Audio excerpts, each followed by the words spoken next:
नमस्कार, मैं अजीत राज।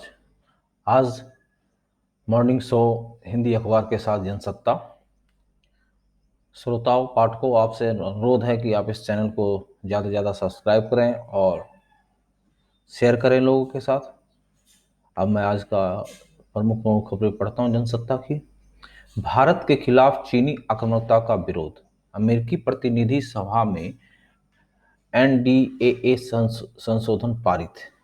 द्विपक्षीय संशोधन में भारत और चीन सीमा पे गलवान घाटी में भारत के खिलाफ चीन की आक्रामकता का विरोध जताया गया।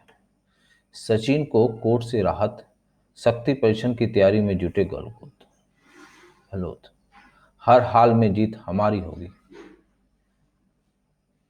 11.55 लाख से अधिक हुई कोरोना मरीजों की संख्या। 24 घंटे में 37,148 मामलों की बढ़ोतरी। मरने वालों की संख्या 28,084 हुई।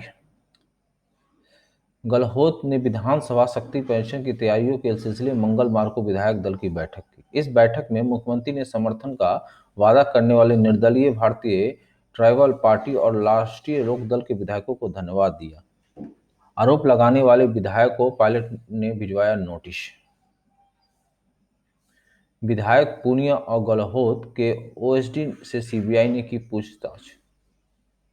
गाजियाबाद में पत्रकार को गोली मारी, 9 गिरफ्तार। स्थानीय पुलिस चौकी का प्रभारी निलंबित। कोरोना संक्रमण के मद्देनजर अमरनाथ यात्रा हुई रद्द।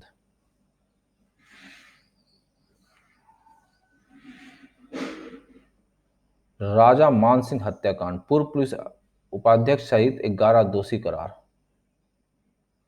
3 आरोपी बरी किए गए। आज सुनाई जा सकती है सजा। कौन थे राजा मानसिंह? भारतीय रियासत भरतपुर रियासत के महाराज किशन सिंह के घर राजा मानसिंह का जन्म 5 दिसंबर 1921 में हुआ था। उन्होंने साल 1928 से 1942 तक इंग्लैंड में इंजीनियरिंग की पढ़ाई की। इनकी 3 बेटियां थीं। दीपा उर्फ कृष्णेंद्र और उनकी सबसे बड़ी बेटी है। और साल 1946-47 तक वो भरतपुर रियासत के मंत्री रहे। 1947 में उन्होंने रियासत का झंडा उतारने का विरोध किया। साल 1952 में उन्होंने विधानसभा का पहला निर्दलीय चुनाव लड़ा और जीता। इसके बाद लगातार वो 7 बार निर्दलीय विधायक चुने गए। 700 अफगानी सिख हिंदुओं को दिल्ली में बसाया जाएगा। दिल्ली में बसाने की योजना। 15 अगस्त से पहले लाने की तैयारी। विदेश गृह मंत्रालय कार्रवाई पूरी करने में जुटे। 6 महीने में करीब 23% दिल्ली वाले हुए प्रभावित। मध्य प्रदेश के राज्यपाल लालजी टंडन का निधन। बड़ी संख्या में संक्रमितों व्यक्तियों में लक्षण नहीं थे। देव ने जाटों और पंजाबियों को बंगाल के लोगों से तुलना करने पर माफी मांगी। वित्त मंत्री ने कहा अर्थव्यवस्था में पुनरुद्धार के संकेत। नौसेना का पनडुब्बी रोधी P-8I लड़ाकू विमान लद्दाख में तैनात। प्रशांत भूषण और ट्विटर इंडिया के खिलाफ न्यायालय में अवमानना की कार्रवाई शुरू। विद्यार्थियों को मानसिक तनाव से निकालेगा मनोदर्पण। कोरोना काल में अब घर में बैठे मिलेगा राशन। कॉलेजों में समिति गठन कर दिल्ली सरकार का ऐतराज। दिल्ली में 1.25 लाख से ज्यादा कोरोना संक्रमित। सबसे अधिक शिक्षा बजट लेकिन वेतन लंबित। खबरों में शहर आने लगे हैं डेंगू और मलेरिया के मामले। दिल्ली के शिक्षकों से शिक्षा मंत्री ने किया संवाद। अकाली दल के कई नेता जागों में शामिल। जल भराव से दिल्ली में दिखा जाम ही जाम। बादलों का ठहराव, होगी बारिश। युवक को सरिये से दागा, गर्म तेल डाला। जोधपुर थाना क्षेत्र में एक युवक को मामूली विवाद में कुछ लोगों ने जिंदा जलाने की कोशिश की। हमले में एक एम्बुलेंस क्षतिग्रस्त और कर्मचारी घायल। कैटस कर्मचारियों पर पथराव। झपट्टा मार की बरसात का विरोध करने पर बदमाशों ने अपने साथियों को बुलाया। करीब 6 कर्मचारियों को चोट आने से के बाद उन्हें अस्पताल में भर्ती कराया गया। ये दिल्ली के मंगोलपुरी में लूटपाट के विरोध में बदमाशों ने दर्जन भर एम्बुलेंस पर हमला किया। गोदाम में लगी आग, 25 दमकलों ने बुझाया। एक मोबाइल नंबर से 5 वाहनों का पंजीकरण।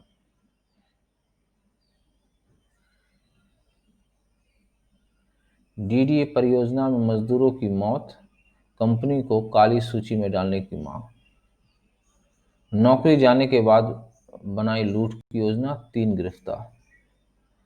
लेडी हार्डिंग अस्पताल में काम करने वाले 3 बाउंसरों की नौकरी चले जाने के बाद वो कार लूटपाट की योजना बनाने लगे। तीनों बाउंसरों ने बुरारी सोमवार देर करीब 1 बजे I-10 कार लूटी। हालांकि पीड़ित ने घटना के बाद 3 बार फोन कर पुलिस को सूचना दी। इसके बाद तीनों को कश्मीरी गेट से गिरफ्तार कर लिया गया। फरार आरोपी को गोली मारकर हत्या। फरीदाबाद में कोरोना के 213 नए मामले। 42 नर्सों को निकालने का आदेश गलत। हेल्पलाइन पे मिलेगा युवाओं को परामर्श। औद्योगिक भूखंडों पर निवेश से मिलेगा रोजगार।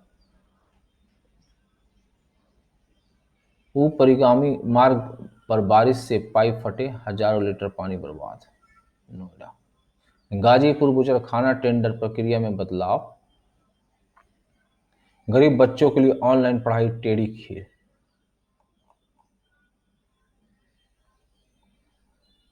वास्तविक सवाल। हाल में कानपुर मुठभेड़ में मारे गए विकास दुबे ने अपने घर छापा मारने वाले पुलिस बल पर हमला कर 8 पुलिसकर्मियों को मार डाला था। तब से यह सवाल है कि जिस अपराधी के करीब 5 दर्जन अपराधों के मुकदमा चल रहे थे, वो जेल से बाहर कैसे था।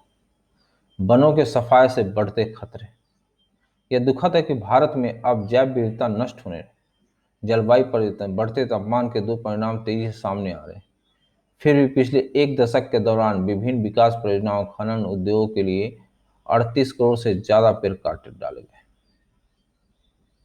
विश्व पर्यावरण संरक्षण सूचकांक में 180 देशों की सूची में भारत 177वां स्थान पे है। उम्मीद की किरण। कोरोना महामारी के द्वारा इससे बड़ी खुशखबरी और क्या हो सकती है। ब्रिटेन में कोरोना के परीक्षण अपने पहले दौर में एकदम खड़ा उतरा। सृजन से सेतु, ये बिहार की सुशासन बाबू की कमाल है। वंश का दंश विशेष पे राजेश पायलट के बेटी सचिन पायलट, भूपेंद्र सिंह हुड्डा के बेटे दीपेंद्र, जितेंद्र प्रसाद के बेटे जतिन, मुरली देवरा के बेटे मिलिंद और सुनील दत्त के बेटी प्रिया, तो अशोक गहलोत, दिग्विजय सिंह, कमलनाथ और प्रणब मुखर्जी के बारिशों के नाम सबसे पहले आते ही हैं।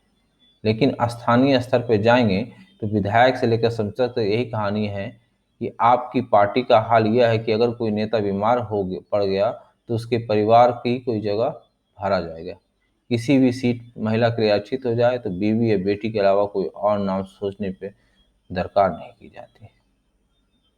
समझना होगा संघ को। संघ प्रमुख का उद्देश्य चरित्र निर्माण करना है, मनुष्य का संक्रमण बनाना।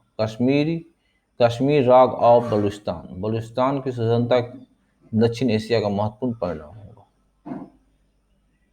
नई सियासी पीढ़ी के लिए सबक है लालजी टंडन मध्य प्रदेश के राज्यपाल थे। चीनी ऐप सॉरी ये मध्य प्रदेश के थे। चीनी ऐप पे कड़ाई से प्रतिबंध लगा है केंद्र। टंडन के निधन पर भाजपा नेताओं ने जताया शोक। ये पहले पेज के विस्तार है, एडवर्टाइजमेंट है। व्यापार का देखते हैं क्या हाल है। बाजार में 5वें दिन तेजी की सूचकांक 511 अंक उछला। भारत की जीडीपी 6.1% गिरावट का आकांक्षा। जापान की ब्रोकरेज कंपनी नोमपुरा ने मंगलवार को कहा कि भारतीय आर्थिक गतिविधियां अभी भी कमजोर बनी हुई है। देश में सकल घरेलू उत्पाद चालू वित्त वर्ष में 6.1% तक गिरावट की आकांक्षा है। घोटाले में फंसे बैंक से 5 लाख रुपया तक निकालने की याचिका।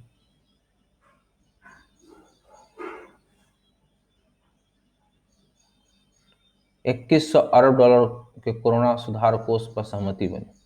बजाज फाइनेंस के चेयरमैन पद से हटाए गए राहुल बजाज।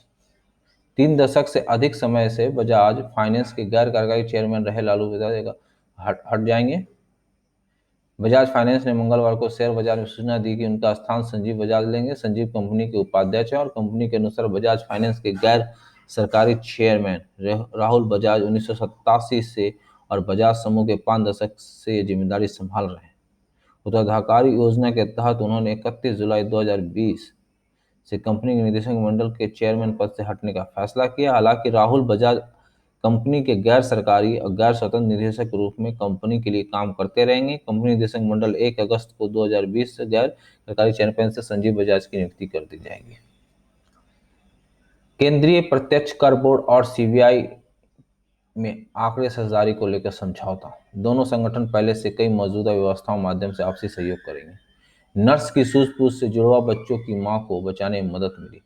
वकीलों को लोकल ट्रेन से यात्रा की अनुमति नहीं दे सकते। जूम बेंगलुरु में प्रौद्योगिकी केंद्र स्थापित करेगा। तमिलनाडु सरकार मत्स्य बंदरगाह में प्रवेश पर रोक लगाई। अब घर बैठे कीजिए देश और दुनिया का सैर।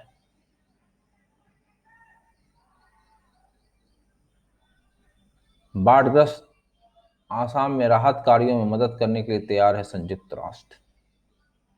चंद्रदास के महासचिव प्रकरण हम नेपाल में भी संवेदनशील समुदाय के अतिरिक्त मानवीय सहायता मुहैया कराने के लिए भी तैयार है। असम राज्य आपदा प्रबंधन प्राधिकरण ने बताया कि असम में बाढ़ में 24 दिन इतना लाख लोग बेघर हो गए हैं। राज्य में इस साल बाढ़ और भूस्खलन में 111 लोगों की जान गई।